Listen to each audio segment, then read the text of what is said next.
जर पक्ष्यांच्या जगात घरटं बांधायची स्पर्धा झाली, तर त्याचा विजेता कोण असेल? बहुतेक पक्षी काही काटक्या, गवत आणि पानांचा वापर करून घरटं बांधतात. पण एक पक्षी असा आहे जो फक्त घरटं नाही बांधत, तो जणू एखादी कलाकृतीच तयार करतो. हा पक्षी म्हणजे सुगरण. इंग्रजीत त्याला बाया वीवर म्हणतात. निसर्गातील सर्वोत्तम अभियंता, कुशल विणकर आणि अप्रतिम वास्तुविशारद म्हणून ओळखला जाणारा हा छोटासा पक्षी आज आपण जवळून जाणून घेणार आहोत. सुगरण हा आकाराने चिमणी एवढा पक्षी असतो. प्रजनन काळात नराच्या डोक्यावर चमकदार पिवळा रंग दिसतो, तर छाती आणि पाठ तपकिरी रंगाची होते. मादीचा रंग मात्र अधिक साधा आणि फिक्कट तपकिरी असतो. हा रंग तिला घरट्यात आणि आसपासच्या गवतामध्ये लपून राहण्यासाठी मदत करतो. सुगरणचं आयुष्य साधारणपणे 10 ते 15 वर्षांपर्यंतच असतं. भारतीय गवताळ प्रदेश, शेतीची क्षेत्रे, पाणथळ भाग आणि खजूर किंवा बाभळीच्या झाडांवर हा पक्षी मोठ्या प्रमाणात घरटी बांधतो.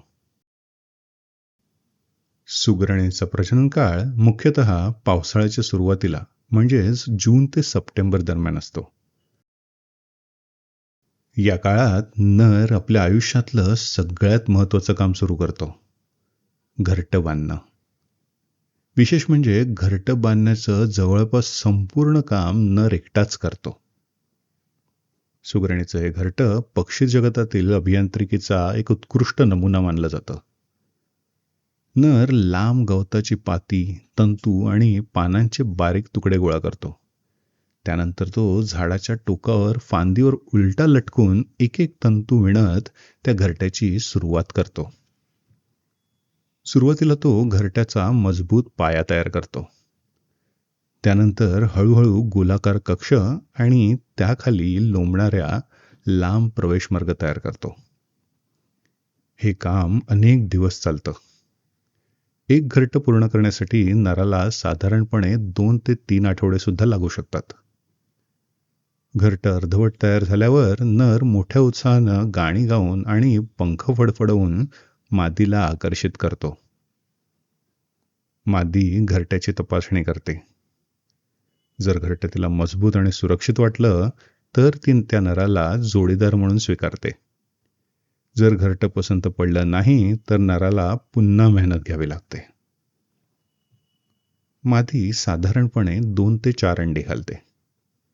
अंडी उबवण्यासाठी सुमारे 2 आठवडे लागतात. पिल्लं बाहेर आल्यावर दोन्ही पालक त्यांची काळजी घेतात आणि त्यांना अन्न भरवतात. खाण्याच्या बाबतीत सुगरण मुख्यतः धान्यभक्षी पक्षी आहे. तो गवताच्या बिया, धान्य, तांदूळ, बाजरी आणि इतर लहान बिया खातो. प्रजनन काळात मात्र तो आपल्या पिल्लांना आवश्यक प्रथिने मिळावेत म्हणून कीटक, अळ्या आणि छोटे किडे सुद्धा खाऊ घालतो. सुगरणचा आवाज अतिशय चैतन्यपूर्ण असतो. प्रजनन काळात नर सतत अशा आवाजात गाणी गात असतो. या आवाजाचा मुख्य उद्देश मादीला आकर्षित करणं आणि आपलं क्षेत्र जाहीर करणं हा असतो. अनेक नर एकाच झाडावर घरटी बांधत असल्यामुळे त्यांच्या आवाजाने संपूर्ण परिसर गजबजून जातो.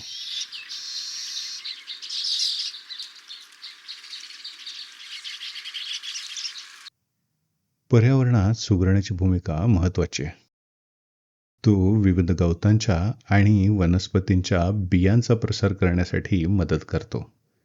तसंच प्रजनन काळात कीटक खाल्ल्यामुळे काही प्रमाणात कीटक नियंत्रणातही हातभार लावतो. सुगरणेची सर्वात रंजक गोष्ट म्हणजे त्यांच्या घरट्यांची दिशा.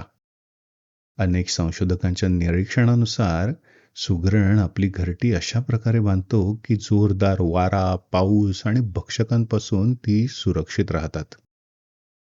घरट्याचा लोंबकळणारा प्रवेशमार्ग साप, सरडे आणि इतर भक्षकांना आत पोहोचणं कठीण करतो. याशिवाय सुगरण एकाच झाडावर 10, 20 किंवा अधिक घरट्यांची वसाहत तयार करते. अशा वसाहती दुरून पाहिल्या तर अगदी कलाकुसरीच्या वस्तू लटकवलेल्या आहेत असंच वाटतं. तर हा होता आपल्या निसर्गातील सर्वात कुशल विणकर आणि वास्तुविशारद सुगरण.